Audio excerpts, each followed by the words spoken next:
Tuhan Ibu. Tapi Tuhan, saya punya komitmen, tiba-tiba saya bilang sama Tuhan, Tuhan, saya melayani generasi. Saya nggak mau dihancurkan semangat saya hanya karena masalah ini. Saya tahu ada rencana Tuhan yang lebih hebat. Ada yang Tuhan mau pakai dalam keluarga kami melalui anak kami. Dan puji Tuhan, waktu saya sampaikan, waktu itu saya belum sampaikan kepada suami saya hasil diagnosa. Waktu saya sampaikan kepada suami saya sudah bergetar sekali ya. Sudah, aku nggak tahu lagi mau ngomong apa. Suami saya cuma menyampaikan seperti ini. Satu helai rambut pun tidak di luar rencana Tuhan. Kalau Tuhan izinkan itu, maka Tuhan punya rencana dalam keluarga kita. Dan puji Tuhan, ketika kita merespon saat ada masalah, proses demi proses kami lalui. Anak saya yang Down syndrome itu, bahkan kalau Bapak Ibu lihat, mungkin ada yang bilang anak saya bukan Down syndrome. Dia bisa bersosialisasi dengan baik, ya. Dia nice sekali, dia baik sekali. Lalu kemudian dia sekolah di tempat yang umum, dia bisa bergaul dengan teman-temannya. Bahkan dia bisa mengikuti perintah dari kami. Hanya sekarang kekurangannya adalah dia belajar untuk bicara, ya.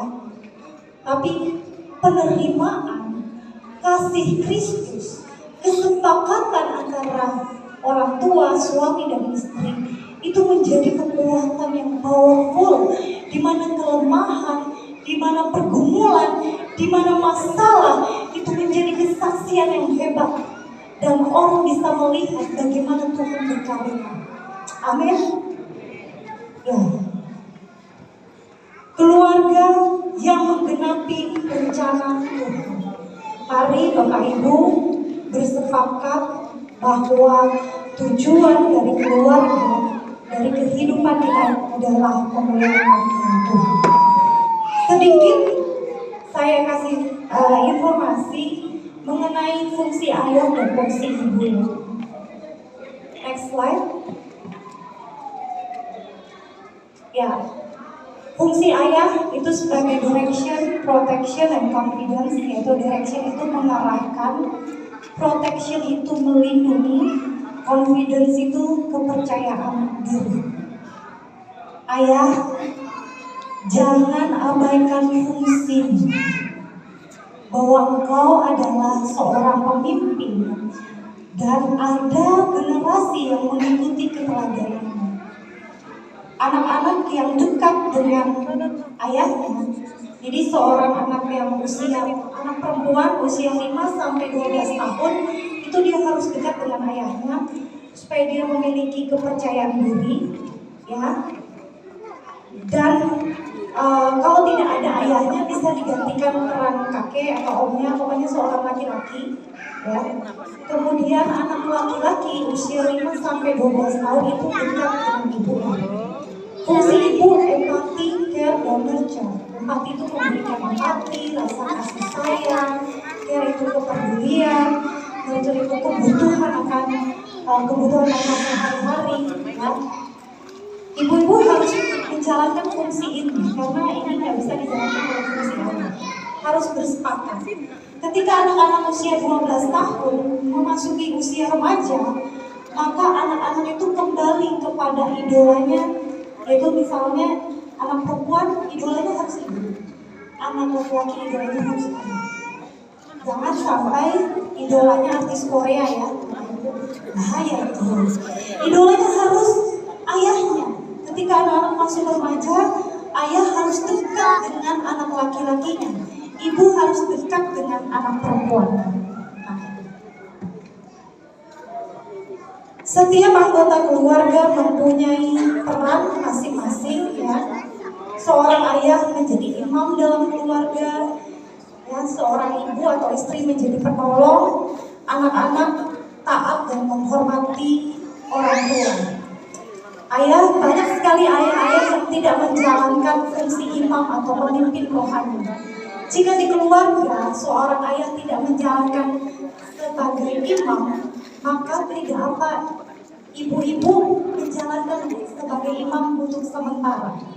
Gak perlu menunggu, aduh papanya sudah ditunggu, berdoa lama sekali, gak datang-datang ya. Akhirnya jadi berantem karena papanya ditunggu-tunggu gak mau berdoa. Ibu langsung pimpin aja, berdoa. Pegang tangan anak-anaknya berdoa, ya bawa mereka baca firman Tuhan, jalankan fungsi imam itu, ya sampai percayalah ada waktu yang indah, bapak-bapak akan berubah. Ya, karena seorang istri itu adalah penolong ya. Seorang penolong itu pasti punya kekuatan ekstra dan punya kekuatan yang luar biasa. Amin. Karena penolong tidak mungkin lebih lemah daripada yang ditolong. Makanya kenapa ibu-ibu multitasking ya. Kalau di gambar next slide, ya, next slide lagi. Nah, ibu-ibu bisa lihat ya gambar gimana ibu-ibu tuh bisa sambil gendong anak, bisa sambil kerja, bisa sambil masak, bisa sambil nyapu, bisa mengerjakan apapun ya sekaligus. Itu keistimewaan seorang penolong ya ibu-ibu. Jadi nggak perlu marah-marah kepada bapak-bapak ya, karena bapak-bapak itu ini kebanyakan. Mungkin tidak di sini ya. Misalnya kalau lagi nyetir, diajak ngobrol, dia udah pasti beloknya salah.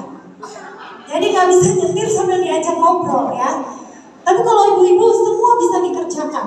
Nah itu keistimewaan seorang penolong. Nah kita harus bisa menjalankan peran anggota keluarga supaya kehidupan keluarga kita bisa dipakai untuk memuliakan nama Tuhan. Saya tutup di bacaan kita Mazmur 128 ayat 1 sampai 6. Nyanyian ziarah.